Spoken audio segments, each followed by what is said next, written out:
Welcome to At the Lamb's High Feast. I'm Father Timothy Eck.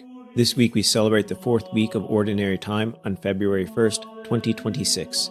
You can find today's readings in the show notes. May the Lord who feeds us at his altar bless you through his word. Do you know who you are? Right. Simple enough question to ask, but we all know just how complicated it is to actually answer that question. Right? Every day, in 100 contradictory ways, we are told who we're supposed to be, what success should have looked like in life.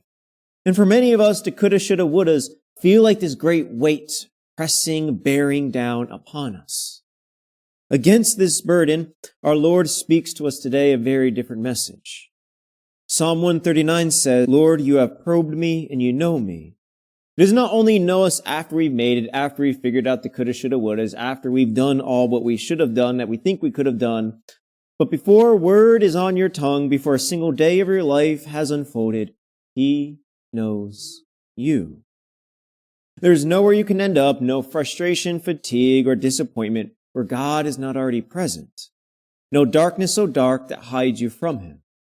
God looks after us even in these places because we are precious in his eyes. Psalm 139 goes even further. God knit you in your mother's womb. You are not mass-produced, nor a mistake that needs to justify its existence. Your precious identity begins with God seeing you from the very beginning. But there's a tension in this. God knows and loves us so deeply. Why does following him often put us at odds with the world? Especially when we've been trying to be faithful for such a long time. Where is this tension from? Our first reading from Zephaniah gives us parts of the answer. We're called to seek the Lord, to seek justice, to seek humility, not chasing after the approval of the crowds, but taking refuge in the identity that God has given us. But what God sees in you does not match what the world wants to see in you. And that means when we seek the Lord and what he sees in us, that then creates tensions where the world tries to reject that, contradict that, to confuse us. St. Paul then pushes us even further in our second reading saying, consider your own calling. He then reminds us that when Christ called you by name, not many of you were wise by human standards. Not many were powerful. Not many were of noble birth. Rather, God chose the weak, the lowly, the despised, so that no one might boast before the Lord. See, the Lord did not call you despite your weaknesses. He called you through them, in the midst of them. The world says, become impressive, then you'll be worthy. God says, come to me as you are, and I will make you worthy. For your worth is not something produced. It's something you receive from Christ. And though we are called through our weakness, the call of Christ does not leave us there. It forms us into the persons God intended us to be from the very beginning of our existence. And this requires growth and change.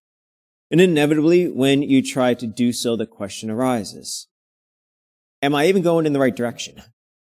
Particularly when the progress over our life can feel slow, can feel like we're wandering, can feel that we're not going in the right direction. So often then what we want to be told is, here's the exact road to drive down, go this far, this, give me the exact steps of what I need to do. Christ, though, gives us the Beatitudes. He doesn't give us, here's the owner's manual, here's step by step. Instead, he gives us road markers. He gives us indications to help us orient through the land, through the journey.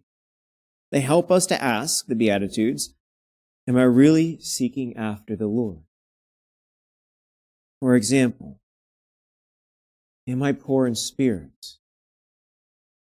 Do I know that I need God? Do I hunger for what is right, even when it costs me? Am I willing to be misunderstood for the sake of truth? And Jesus is upfront about the challenges we will face if we strive to live this way. You will sometimes be resisted. You will sometimes be dismissed. You may even run the risk of losing friends and harming relationships in your family. But that resistance is not proof that God has abandoned you. It's not proof that you're on the wrong path. Often is in fact confirmation that you're going the right way. But that's hard. We know that that is hard. The idea of social loss, being excluded, loneliness, or tensions at home is terrifying.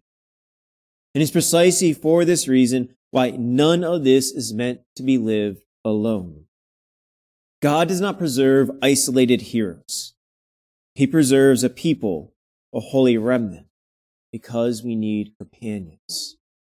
To be a faithful Catholic requires us to have Catholic friends. And it begins here in the parish. And this then brings us to the beginning once more. You are wonderfully made.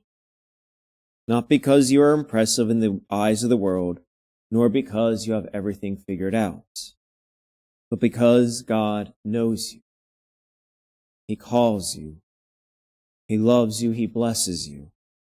And not just you, but every single person sitting alongside you, in front of you, behind you, all of those here. The question isn't if the world sees you. The question is whether you will live as someone that is seen and belongs to God. Let the Beatitudes guide you in your choices. Let Christ define your worth. And then seek the Lord together.